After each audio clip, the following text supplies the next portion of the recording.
Bom dia, pessoal. Então vamos dar início aí à nossa última aula da semana, né? A gente vai continuar o assunto que nós estávamos ontem, né? Aqueles mesmos slides que nós estávamos ontem. Então a gente vai dar continuidade, tá bom? Espero que esteja aí tudo bem com vocês. Deixa eu só avançar aqui para chegar nos slides que nós paramos ontem. Ontem a gente falou então dessa questão do capital humano, do processo seletivo ser pautado por competência, né? Da gestão por competência. Foi todo o nosso trabalho de ontem, né? A atividade de ontem ficou para vocês detalharem um pouco essa imagem lá no fórum, né? Dizer um pouco da impressão de vocês, o que vocês entenderam, e explicar essa imagem para a gente. E hoje a gente vai começar a partir do estabelecimento das competências, né? Como que nós estamos falando de gestão por competência, então a gente vai hoje ficar um pouco nesses slides tentando dizer como que a gente estabelece as competências ou como que a gente configura as competências que serão utilizadas, né? Então, na verdade, o que é o conceito de competência, né? É um conceito que a gente já trabalhou alguns conceitos aqui, mas como a maioria das palavras, existem várias formas de interpretação. Então, para a nossa interpretação da aula de hoje, competência ela pode ser entendida como capacidade de transformar conhecimento, habilidade e atitude em resultados, né? Então, competência é você fazer aquilo que precisa ser feito de acordo com as suas habilidades, de acordo com os seus conhecimentos. Então, é você pegar conhecimento e habilidade e transformar em resultado, ou transformar em uma ação. Então, aqui, algumas competências que a gente tem, né, que são importantes dentro de um ambiente corporativo, ou que podem ser observadas, ou que podem ser diagnosticadas por vocês, independente do nível de que vocês estejam, da função que vocês estejam exercendo, tudo isso. Então, são algumas, né? A maioria delas, a gente passou por elas ao longo do nosso curso, né? Então, por exemplo, nós falamos sobre negociação, a aprendizagem, a gente falou lá no início da administração, e é um processo que nós estamos desde o início. Capacidade de análise também é uma competência. Trabalho em equipe também, nós falamos, também é uma competência. Liderança, comunicação, conhecimentos específicos, adaptabilidade. Essa competência é uma das que mais o mercado tem exigido ultimamente, né? Ou seja, você ser adaptável, você conseguir se adaptar a ambientes diferentes, a ambientes onde, na verdade, você, às vezes, não está acostumado, e você vai se adaptar, né? Visão estratégica e proatividade. Então, essas são algumas competências que você pode adquirir ou que você pode executar dentro de um ambiente corporativo, e as competências que o RH ou que qualquer departamento que esteja fazendo a gestão por competência, ele precisa diagnosticar qual é a principal competência ou qual é a competência que norteia o nosso trabalho. Então, aqui a gente tem um fluxograma, né, que vai dizer de como fazer o estabelecimento das competências. Na verdade, a gente pensa na ótica de um ciclo, tá, pessoal? Vocês vão pensar em competências que são organizacionais, vocês vão pensar em competências que são individuais, e a partir disso se elabora a estratégia. Então, você fica nesse círculo. Não adianta você pensar só nas competências dos seus colaboradores e não pensar na competência institucional ou organizacional. Ou o que a organização tem de competência, o que é o mais importante para a organização em termos de competência, o que ela tem de melhor. Às vezes a gente pensa que gestão por competência seria só você avaliar competências individuais dos seus colaboradores, quando na verdade você precisa também avaliar as competências organizacionais. Tudo isso para você fazer uma melhor estratégia. Então a gente tem as competências organizacional, que é o patrimônio de conhecimento que confere vantagens competitivas à organização, enquanto as competências individuais são a capacidade da pessoa agregar valor ao patrimônio de conhecimento da organização. Então, a competência organizacional é como se ela fosse o conjunto das competências individuais do nosso grupo. O nosso grupo, cada um tem a sua competência individual. Quando eu pego todas essas competências individuais e junto, nós temos, então, o que a gente chama de competência organizacional. Então, a competência individual é tudo aquilo que agrega valor ao patrimônio de conhecimento da organização, e esse patrimônio de conhecimento da organização é o que a gente chama de competência organizacional. Todas essas duas competências, elas se relacionam entre si e se relacionam diretamente com o mercado, com a estratégia organizacional e com a própria cultura organizacional. Essa setinha aqui demonstra relações, ao passo que também mercado, estratégia e cultura se relacionam entre si. Então, na verdade, é um jogo de relacionamentos, aonde as competências, tanto individuais quanto coletivas, fazem com que a empresa ela possa se posicionar e ter a melhor estratégia possível. Tá? Então, estabelecer competências é você analisar mercado, analisar estrutura, analisar indivíduo, analisar organização, e a partir daí você conseguir propor as melhores estratégias para alcançar seus resultados. Três ações estruturantes com alto potencial de resultado. Ou seja, quais são as ações dentro de uma organização que dão alto resultado dentro do ambiente corporativo? Primeiro, o planejamento de pessoal, ou seja, você planejar as contratações, fazer plano de carreira para os seus colaboradores. Isso ajuda muito. Ai, eu estou com falta de ar. Ajuda muito vocês a poderem ter resultados. Outra coisa que é importante dentro da gestão também é o desenvolvimento de lideranças. Na verdade, o desenvolvimento de lideranças, ele é pautado no planejamento, né, na forma de planejar. É você pensar que você precisa configurar líderes, você precisa desenvolver líderes dentro da sua organização.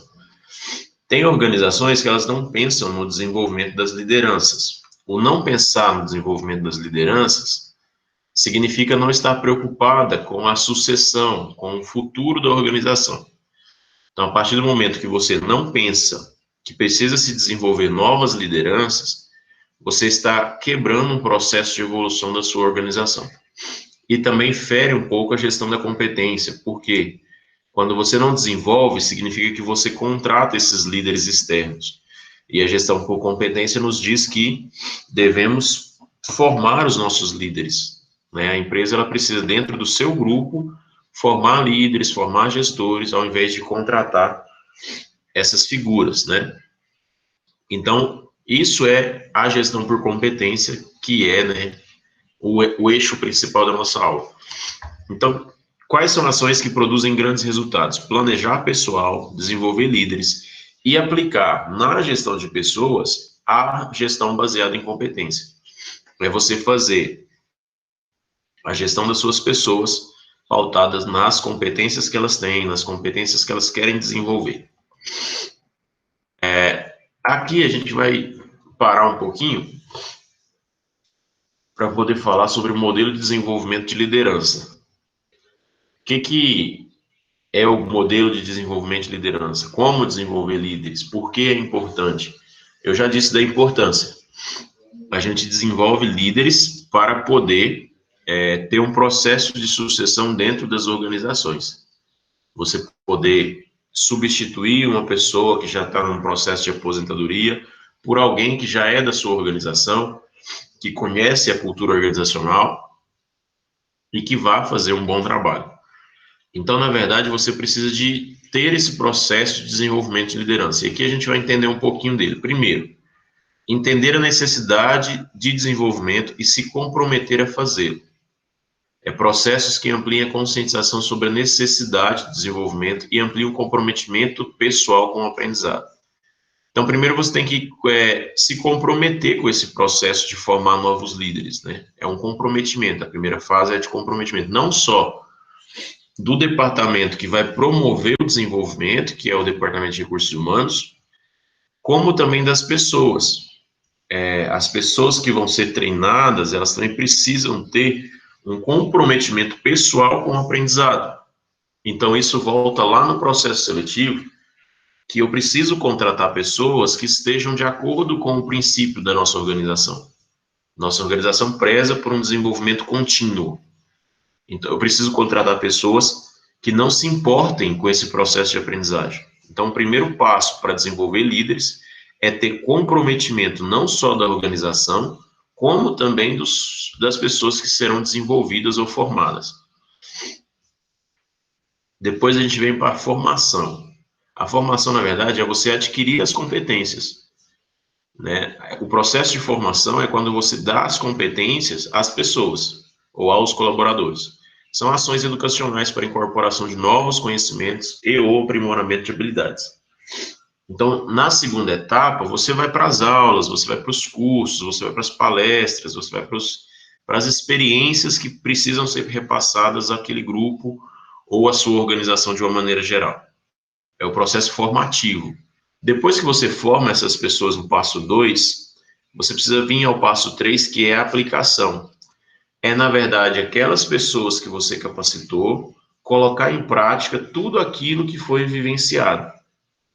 Então, o uso de experiências diferenciadas e vivências inovadoras no cotidiano profissional para consolidar os conhecimentos e habilidades adquiridos. Ou seja, tudo que foi adquirido no passo 2, tudo que foi conhecido no passo 2, no passo 3 é hora de se colocar em prática.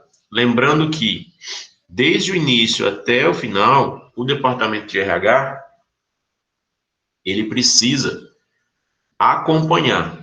Tá? Ele precisa estar junto do processo, ele precisa estar acompanhando o processo, ele não pode abandonar o barco, ele não pode abandonar, por exemplo, ele veio aqui, fez a formação, terminou, a partir daqui ele não acompanha mais. Não, o RH ele vai até o final para colher os resultados e para identificar os resultados. Então, no passo 3 se coloca tudo em prática. No passo 4, que é o exemplo, torna-se exemplo de conduta e referência para os demais, espelhar-se em outros líderes da organização. Então, na verdade, você forma líderes, você não forma a sua equipe toda para ser líder, né? Você tem um grupo que você formou para ser líder. Esse grupo, depois que ele se forma, depois que ele aplica aquilo que ele aprendeu, ele tem que se tornar o exemplo dentro da organização. Líder que não é exemplo, não é líder de verdade. Tá? O líder, quando ele tem a liderança nata ou qualquer outro tipo de liderança, ele acaba se tornando uma referência e um exemplo para aqueles que seguem ele. Ou seja, ele vai se tornar uma referência dentro da organização por conta disso que ele fez aqui, pela formação, pela aplicação. Então, ele se torna um exemplo. Esse é o modelo para se desenvolver lideranças. Você precisa, primeiro, ter o comprometimento do líder que você quer formar e da organização. Você identifica as competências que ele precisa ser formado e dá a ele essa formação, seja uma formação interna ou externa, seja um curso interno ou externo. Depois que ele passa por esse processo de formação, ele vai executar, e depois que ele executa, ele se torna referência.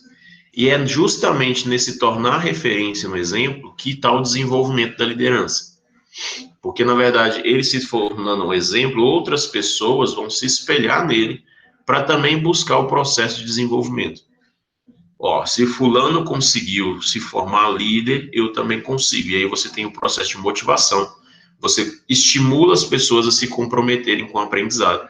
E aí você tem, a partir de então, mais pessoas propensas a se tornarem líderes dentro da sua organização. Isso aqui nós já falamos, né? Lá na introdução à administração, que é o chá, né? Conhecimento, habilidades e atitudes. E tudo isso são as competências, né? Conhecimento é o saber, habilidade é o poder, atitude é querer, e aí você tem a aplicação disso que se torna a competência, né? A competência é você pegar conhecimento, habilidade, atitude e colocar em prática, ou executar. A partir dessa competência, você passa a ter um desempenho superior, ou você passa a ter um melhor desempenho. Isso aqui eu não vou prender muito nisso, que a gente já falou disso lá na introdução à administração. Eu acho que vocês se lembram bem, né? Acho que foi na primeira ou segunda aula. Se vocês não se lembram, se tem dúvida também, vocês podem voltar lá no primeiro módulo, a aula está lá do mesmo jeito, vocês conseguem assistir ainda, tá? E aí, então, a gente tem o que a gente chama de chave, né? Hoje, esse chá, até lá na aula, eu acho que eu não sei se eu falei, mas eu lembro que alguns de vocês talvez comentaram isso no fórum. Antes a gente tinha o chá, né, que era os conhecimentos, habilidade, atitude, que eram mais as competências técnicas. Hoje, nós temos já a chave, né, que entra valores e entusiasmo, ou seja, entra algumas competências comportamentais. Então, na verdade, tudo aquilo que nós estudamos em relacionamento interpessoal, em comunicação, elas ainda estão presentes também dentro de uma gestão de pessoas por competência. Então, hoje, quando a gente vai falar de competência, a gente tem competências que são ditas como técnicas, né, que são os conhecimentos, habilidades, que isso é técnico, mas quando você pega atitude, valor e entusiasmo, isso já são competências comportamentais. Então, todos esses pontos, né, são elementos que fazem parte da gestão por competência. Ou seja, a competência ela é o conjunto de tudo isso. A competência ela pode ser entendida como algo isolado, por exemplo, eu posso ter várias competências comportamentais, mas eu não tenho uma competência técnica, então eu preciso desenvolver essa competência. Existem pessoas que têm várias competências técnicas, mas não têm competências comportamentais. Então, esse é o processo que o RH precisa fazer, é identificar competências faltantes, necessárias e formar essas pessoas, seja para ser líder, seja para não ser líder, né? Então, isso aqui é só o resumo, né? Conhecimento, saber, habilidade, saber fazer, atitude, querer fazer. Valores são suas crenças, né? São os motivos básicos, e o entusiasmo é a motivação de sempre. A palavra entusiasmo vem do grego. Deixa eu só permitir a entrada aqui. A palavra entusiasmo ela vem do grego e tem o significado de ter um Deus dentro de si. É o ato de dar motivo para alguma coisa. Então, na verdade, entusiasmo é você dar motivação para as coisas que você vai fazer, né? Então, todo mundo já sabe dessa chave, né? A chave para o grande desenvolvimento pessoal e profissional são esses itens, né? Baseado nas competências. Não vou falar do caso, porque eles não colocam, eles só colocam a imagem. E aí, agora a gente vai classificar as competências. Então, passado o processo de identificar as competências, vocês vão agora classificar essas competências, né? Que é um pouco do que a gente estava falando ali, competência técnica, competência comportamental, é um pouquinho disso, né? Quais são as competências organizacionais que a gente sempre menciona que são muito importantes? Foco no cliente, foco em resultado, flexibilidade intercultural, inovação, trabalho em equipe. Isso pode ser tido como competências organizacionais. Nesse caso, dessas competências, a gente vem aqui para analisar, então, as competências essenciais. Dentro da organização, então, para atender essas competências aqui, eu preciso de lideranças funcionais, técnicas e processos. Então, tudo que a gente precisa, na verdade, acho que tem no próximo slide, tudo que a gente precisa para desenvolver essa competência organizacional está dentro desses itens que estão colocados aqui. Isso é essencial para essa organização que quer atingir esse resultado. Ou seja, eu preciso olhar o perfil de liderança, de funcional, as técnicas, os processos, para que eu consiga ter essa competência organizacional. É como se eu estivesse pensando assim, para que eu consiga a competência que eu quero dentro de uma organização, ou a competência geral, eu preciso avaliar as competências individuais a partir de agora. Então, eu vou ter que analisar os atributos, as habilidades, comportamentos, e aí eu vou ter que também dar uma avaliada no nível de conhecimento e prontidão das pessoas, para que essas competências sejam reais. Ou seja, a gente está aqui falando de teoria, mas para que a empresa ela tenha uma competência que seja o foco no cliente, eu vou ter que ter pessoas, processos muito bem definidos, muito bem treinados para que eu consiga esse foco no cliente. Não é simplesmente dizer que eu tenho foco no cliente. É simplesmente eu entender quais são as competências que a minha equipe tem que ter para me conseguir atingir essa competência organizacional. Então, vamos falar das competências de liderança. Quais são as competências de liderança que nós temos? Um grande líder, quais são as competências que ele tem? Negociar e se relacionar é uma competência. Atenção à produtividade, abertura e capacidade de influenciar, catalisador de mudanças e criatividade, desenvolvimento de pessoas, eficácia na comunicação. Então, as competências que afetam ou o que é competência de liderança são essas, algumas, não estão todas aqui, tem outras que não aparecem, mas são as principais. São as principais competências de liderança, tá? No próximo slide fala de competências técnicas. São competências que estão ligadas à cadeia de valor do negócio. São competências específicas vinculadas às atividades operacionais. Então, a competência técnica não dá para a gente dizer aqui quais são. Por quê? Porque ela depende muito do tipo de negócio que você faz. Tá? Então, por exemplo, se você trabalha em uma fábrica de produto de beleza, então a capacidade técnica pode ser conhecer os produtos, ou seja, pode ser conhecer o processo químico de tal produto. Isso é competência técnica, porque agrega valor diretamente ao produto. Então, não dá para a gente listar as competências técnicas, porque isso depende do tipo de negócio que você tem ou do tipo de atuação que você faz. Por exemplo, vocês são assistentes administrativos, uma competência técnica para vocês é o saber lidar com informática, por exemplo, o saber mexer com Excel, com PowerPoint, com Word, são competências técnicas, porque é da função de vocês, agrega valor ao trabalho de vocês. Do mesmo jeito que para vocês, estando na função de assistente administrativo, a capacidade de relacionamento é uma competência técnica, porque é parte da função de vocês, tá bom? Então, competência técnica é tudo aquilo que esteja ligado ou diretamente à produção ou ao processo específico do seu trabalho que agrega valor ao seu negócio.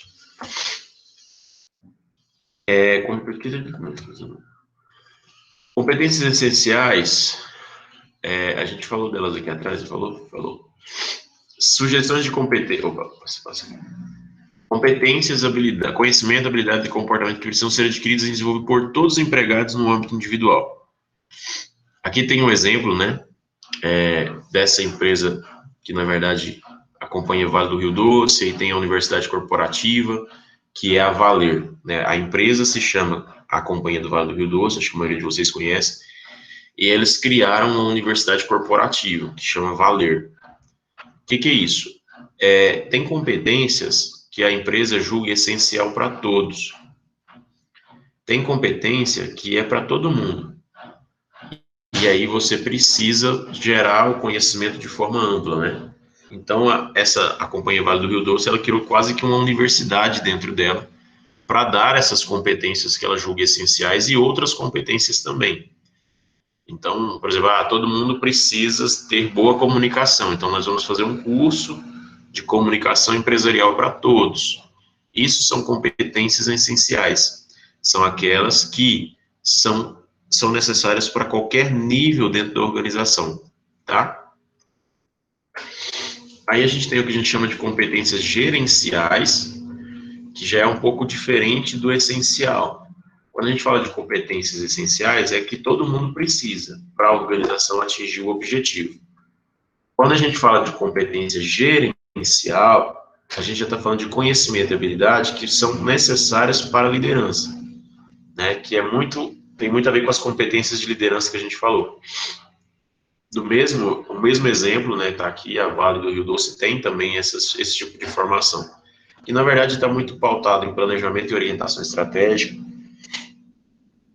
gestão de negócios, gestão e formação de pessoas, capacidade empreendedora, senso de urgência, representatividade institucional. Tudo isso é importante, né? É uma competência que a gente chama de gerencial. Competência de supervisão, mesma coisa, só que aqui a gente não está mais falando só de liderança, mas estamos falando de liderança no nível operacional. É aquele cara ou aquela pessoa que vai ficar supervisionando trabalhos mais operacionais. Supervisor de produção, supervisor de venda, supervisor de marketing, são pessoas que estão mais próximas à área operacional. Diferente do gerencial, ele está níveis acima da organização.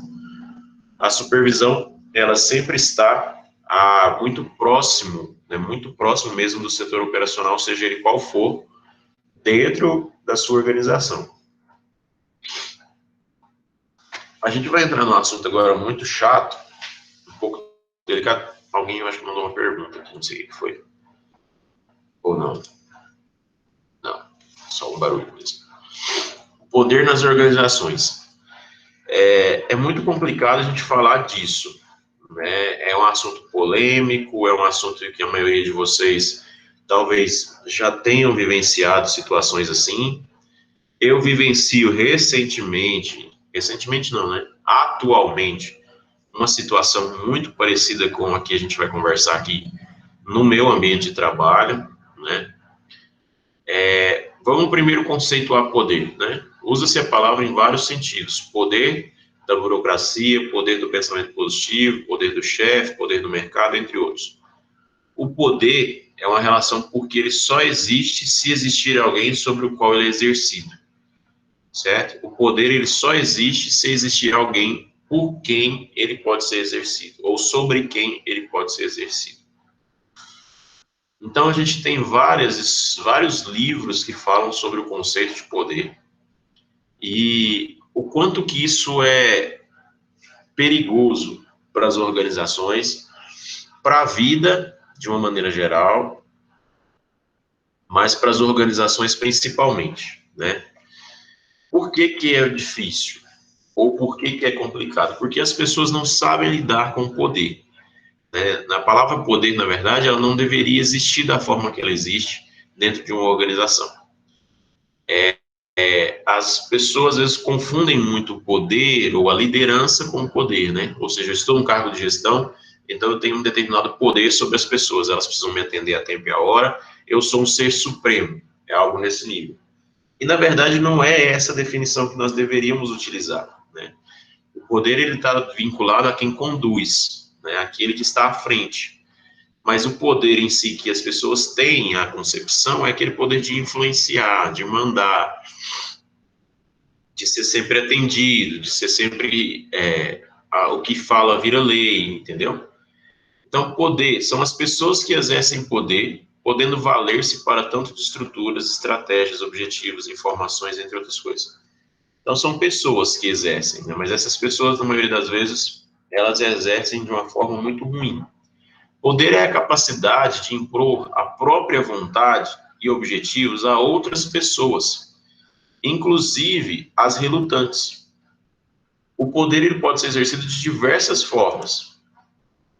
Então, entenda o poder como a capacidade que um ser humano tem de impor a sua vontade, certo?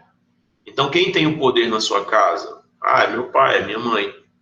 Eles impõem a vontade deles, independente das outras pessoas. Não, é a minha esposa, é o meu marido, enfim. E dentro da organização, existem as pessoas que têm o poder. Elas têm um poder da decisão, né? São os donos, são os gerentes, são os supervisores. Eles têm o poder da decisão, né? Eles podem decidir o que vão fazer, o que não vão fazer, e a maioria tem que fazer aquilo que eles fazem.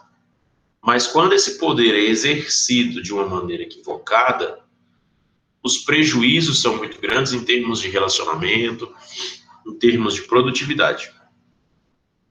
Então, aqui tem 5 maneiras que o poder pode ser exigido ou exercido. O poder condigno ou coercitivo.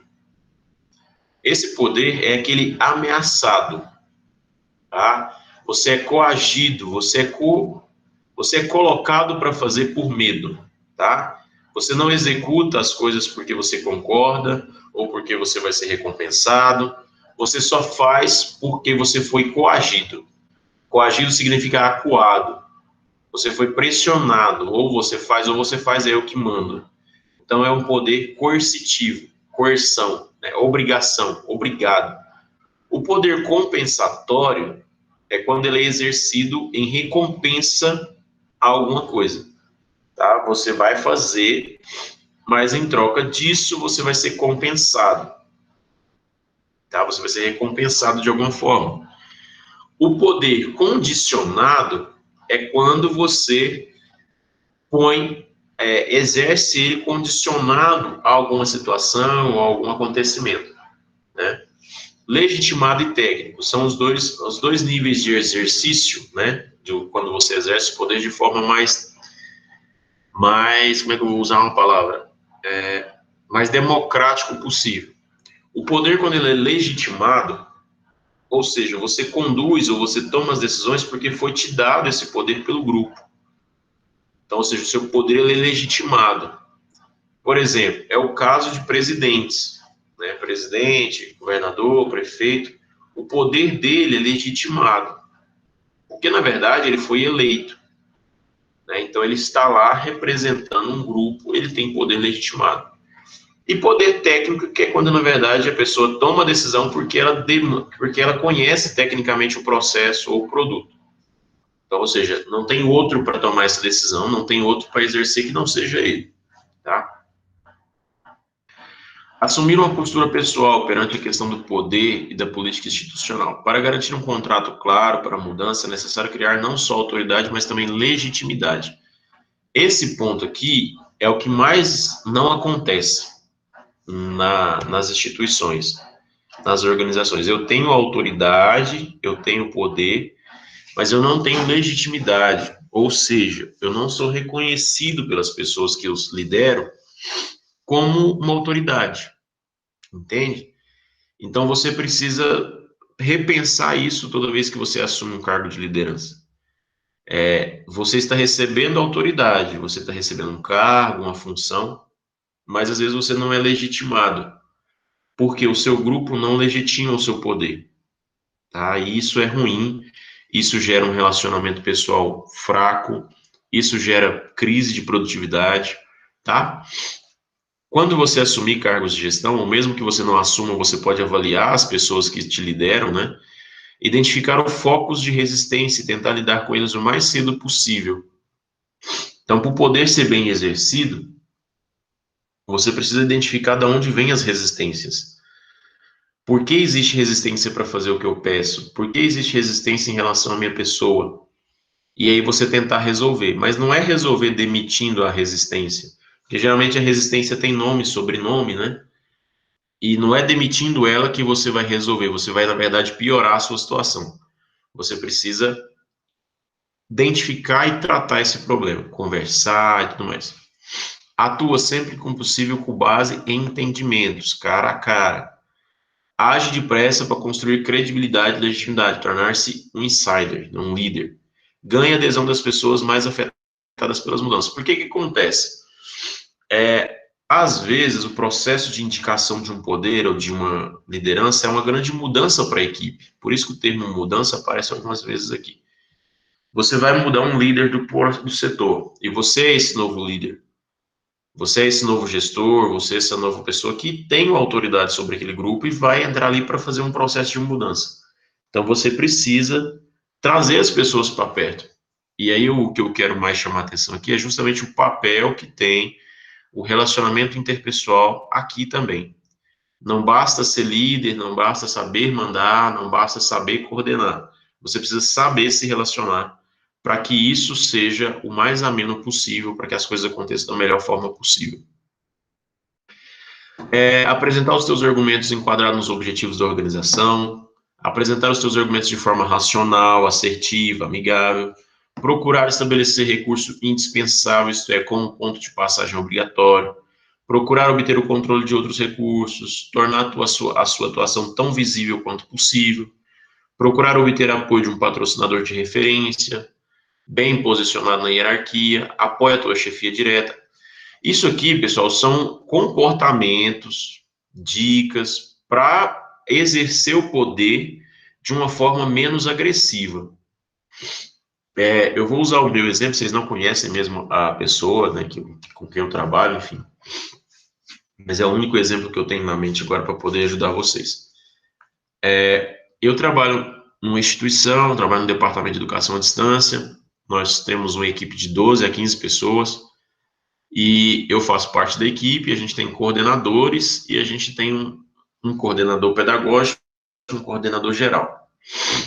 E lá existe uma autoridade muito grande, é um processo autoritário, né? Nada se faz, nada se pode fazer sem que passe pela coordenação geral.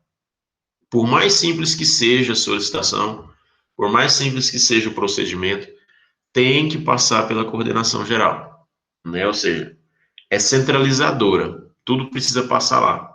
Não há conversa, não há diálogo, né? As definições são tomadas simplesmente por ela e vem de goela abaixo, né? Ou seja, é isso, cumpra-se, faça. E muitas das vezes aquilo que é pedido para fazer causa transtornos para a equipe como um todo, causa transtorno para os alunos, que é quem a gente atende, e não há um processo de revisão das atitudes, entendeu? E aqui a gente tem um comportamento muito comum de líderes, que é esse. Ele é líder, ele tem o poder, então ele pode decidir e a gente tem que cumprir. Lógico, a gente tem que cumprir. Mas ele não está pesando o peso que a decisão dele tem sobre a equipe, né? O mau humor da equipe para trabalhar, o desgaste da equipe para executar uma tarefa que sabe que não vai ter resultado nenhum, né? Então, tudo isso aqui são dicas para que você tenha um bom comportamento como líder, né? Apresente os seus argumentos de forma racional, assertiva e amigável. Ou seja, tudo bem você dar uma ordem, tudo bem você dar uma recomendação, uma ordem mesmo, olha, preciso que vocês façam isso urgente. Mas apresente os seus argumentos, o porquê nós precisamos fazer isso de forma urgente.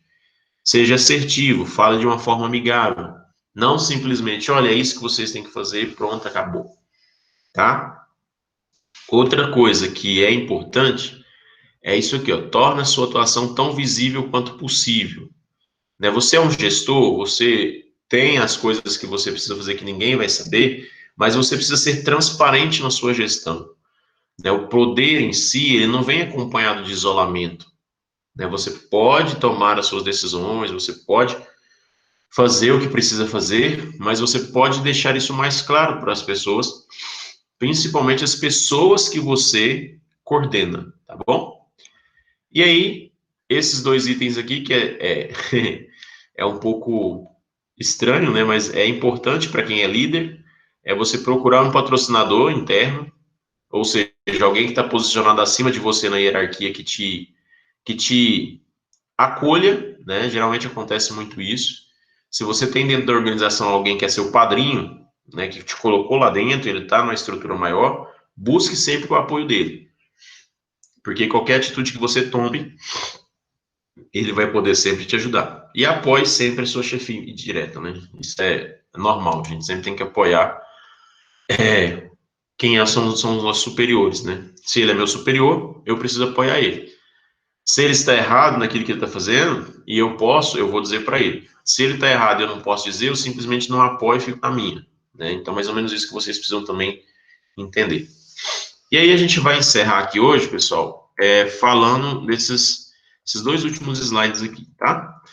Compartilhamento do poder é algo que é muito comum em alguns lugares, em outros lugares é abominado, mas é algo que tem bons resultados quando você compartilha poder.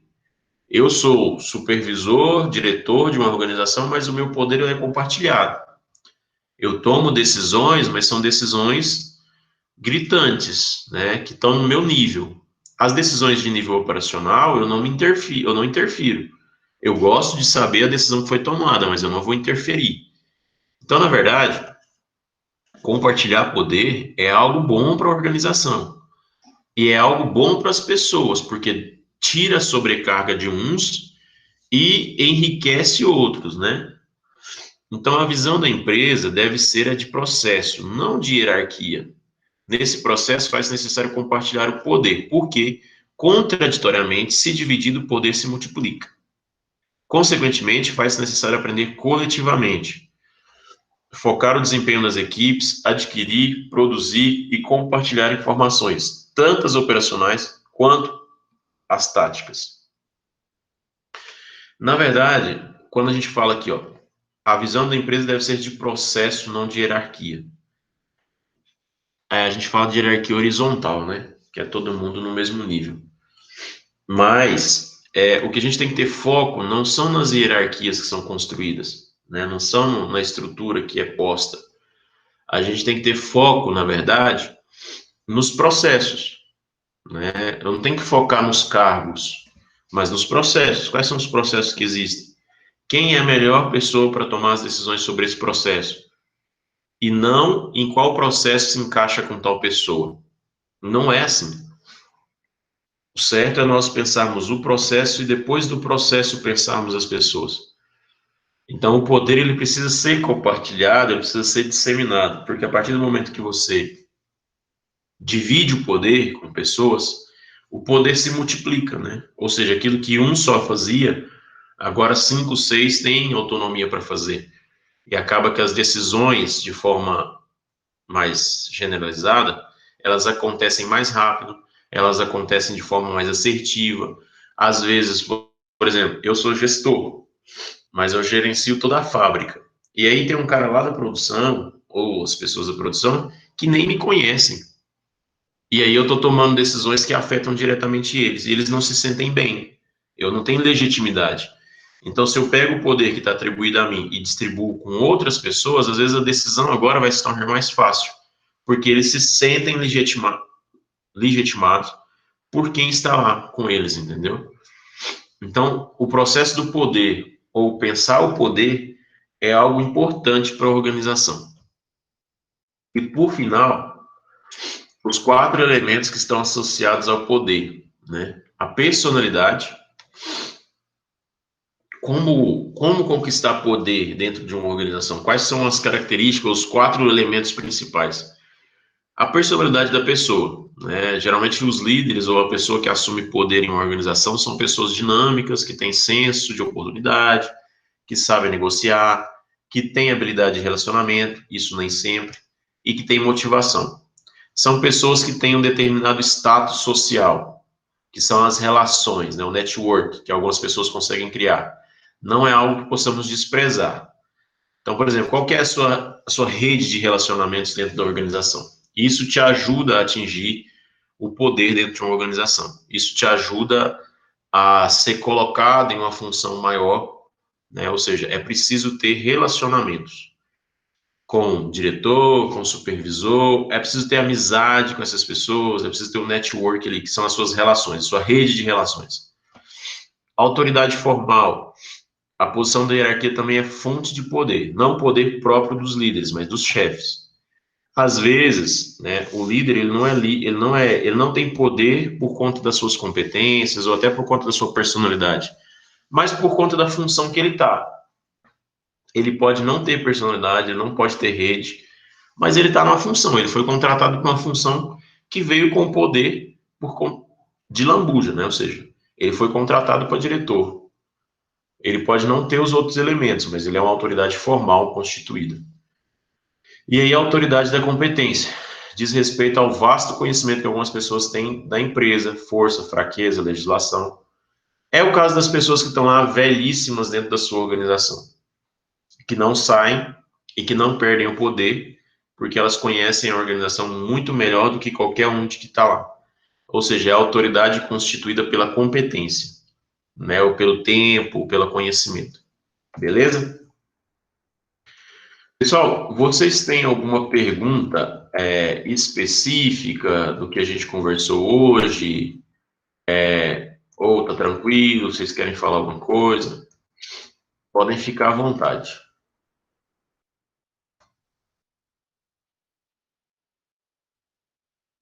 Estou esperando.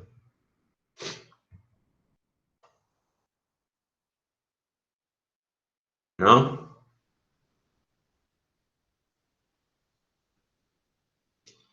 Pessoal, não entendi o que você tinha falado agora.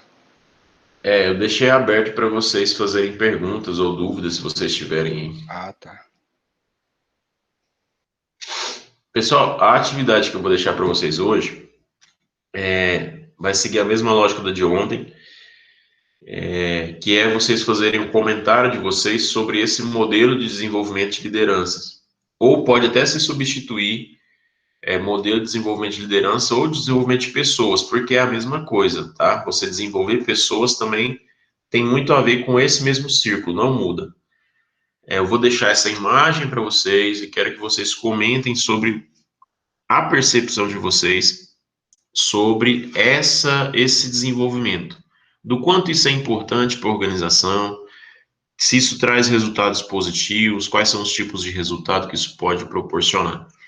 Então, não precisam ficar presos em poucas palavras, podem avançar, podem escrever mais, tá? Então, eu vou colocar o vídeo de hoje, vou colocar essa imagem e vou pedir para que vocês façam uma avaliação desse modelo de desenvolvimento de pessoas e lideranças dentro de uma organização.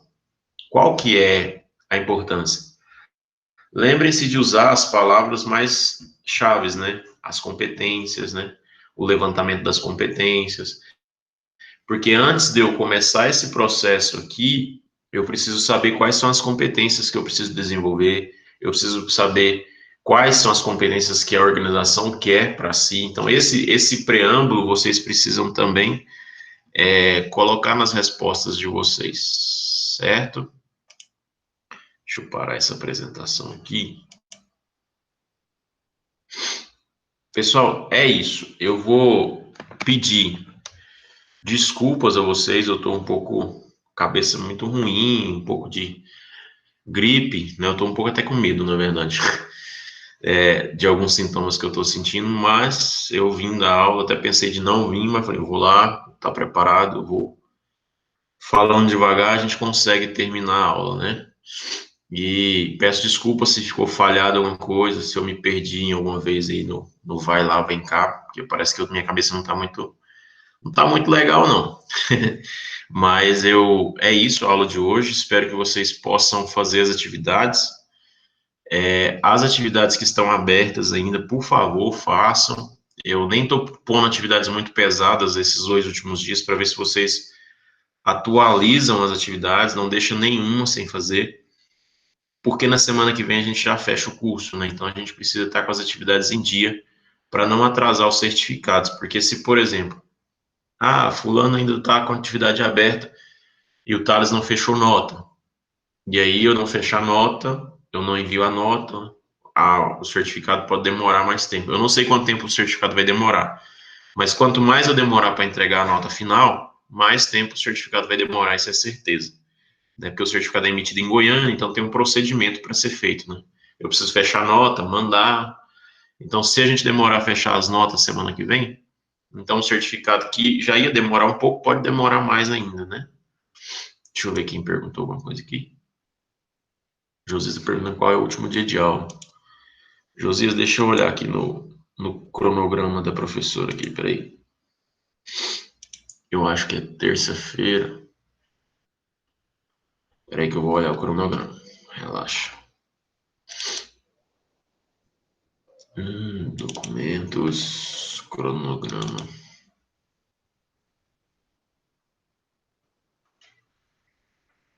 Hoje é dia 7 de maio.